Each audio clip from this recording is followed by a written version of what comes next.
আজ তোমাদের কাছে একটি নতুন ভিডিও নিয়ে চলে এসেছি আমরা ক্লাস 8-এর নিজে করি 18.3-এর লেখচিত্র অঙ্ক। আচ্ছা দেখো, এখানে একটি আমার ছকের মাধ্যমে বলেছে সময় আর হচ্ছে দূরত্ব। এটাকে আমি লেখচিত্রে কীভাবে মানে এঁকে দেখাবো তোমাদের। দেখো এখানে তো গ্রাফটা নেই, আমি এখানে জাস্ট অঙ্কটা এখানে টুকে রেখেছি। এবার নেক্সট পেজে আমি গ্রাফটা করছি। দেখো গ্রাফটা আমরা কীভাবে করব। আচ্ছা প্রথমে আমরা দেখো একটা প্রথম লম্ব বরাবর একটা দাগ টেনে নিচ্ছি। লম্ব বরাবর প্রথম আমরা একটা দাগ টেনে নিচ্ছি, ঠিক আছে। লম্ব বরাবর প্রথমে একটা দাগ টানছি, তারপরে এই দেখো আবার নিচে মানে অনুভূমিক বরাবর একটা সরলরেখা টানছি। এই অনুভূমিক বরাবর সরলরেখাটাকে বলা হচ্ছে এক্স অক্ষ, আর ওপরে যে মানে লম্বলম্বী যে সরলরেখা বলা হচ্ছে ওয়াই অক্ষ। অর্থাৎ এক্স অক্ষকে বলা হচ্ছে কি ভুজ, মানে এক্স অক্ষকে বলা হচ্ছে কি এখানে এক্স অক্ষকে আমরা এখানে দূরত্ব হিসাবে ভুজ যেটাকে দূরত্ব হিসাবে কাউন্ট করছি, মানে হচ্ছে দূরত্ব। আচ্ছা ওয়াই অক্ষ যেটা আছে ওয়াই অক্ষটাকে আমরা কোটি, অর্থাৎ যেটাকে আমরা সময় হিসাবে এখানে লেখচিত্রে ধরে নিলাম বা কাউন্ট করতে হবে। আচ্ছা এই যে দূরত্বকে আমরা অ্যারো চিহ্ন দিয়ে ইন্ডিকেট করছি, আর সময়টাকে একটা অ্যারো চিহ্ন দিয়ে ইন্ডিকেট করলাম। এবার এইখানে দেখো এখানে হচ্ছে মানগুলো দেওয়া আছে আমার 50 আছে, মানগুলো কত দেওয়া আছে, মানগুলো দেখো 50 আর 2 আছে, 75 3 আছে, 125 5 আছে। সেই জন্য মানগুলো যেহেতু বড়, তো আমি তো গ্রাফে তো পারবো না মানে বসাতে, সেই জন্য আমরা কিছু একটা ধরে নিচ্ছি। দেখো তাহলে আমরা কি করি, এক্স অক্ষ বরাবর প্রতিটি ঘর সমান সমান। দেখো এখানে কত আছে 50 75 125। যদি আমি 10 দিয়ে 5 দিয়ে ভাগ করি তাহলে কত হচ্ছে, 5 দিয়ে যদি ভাগ করি দেখো বন্ধুরা, 5-এর প্রথমেরটা হচ্ছে তাহলে কত হচ্ছে, 5 দিয়ে ভাগ করলে 10 পাবো, তারপর হচ্ছে 15 পাবো, তারপরে হচ্ছে কত 25। তাহলে অনায়াসে আমি এখানে ঘরগুলো পেয়ে যাব। 25 পর্যন্ত ঘর অবশ্যই আমি এখানে বার করতে পারবো, বা না হলে আমি ওটাও করতে পারি, বা তোমরা 5 দিয়ে না করে তোমরা 10 দিয়েও করতে পারো, ঠিক আছে, যেটা মন করতে পারবে। আর ওয়াই অক্ষ বরাবর তাহলে ওয়াই অক্ষ বরাবর প্রতিটি ঘর সমান আমি এখানে 1 বর্গ একক নিচ্ছি।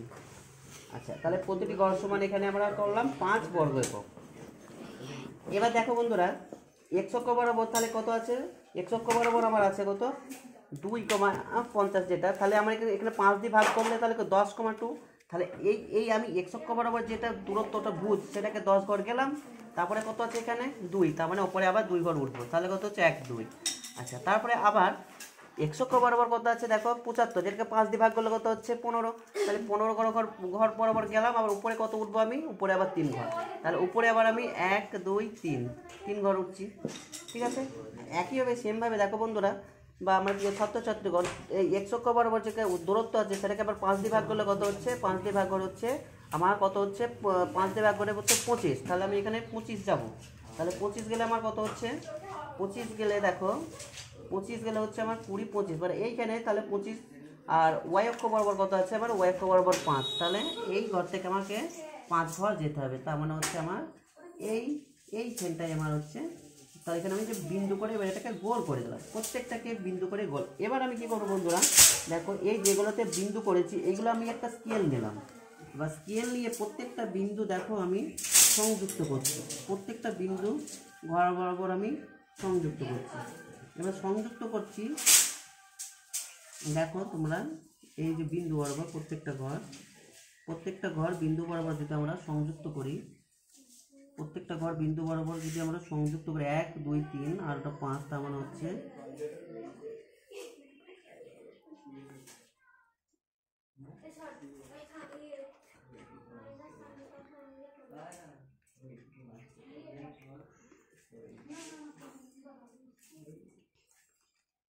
ছবিটা ভালো আসছে না বন্ধুরা।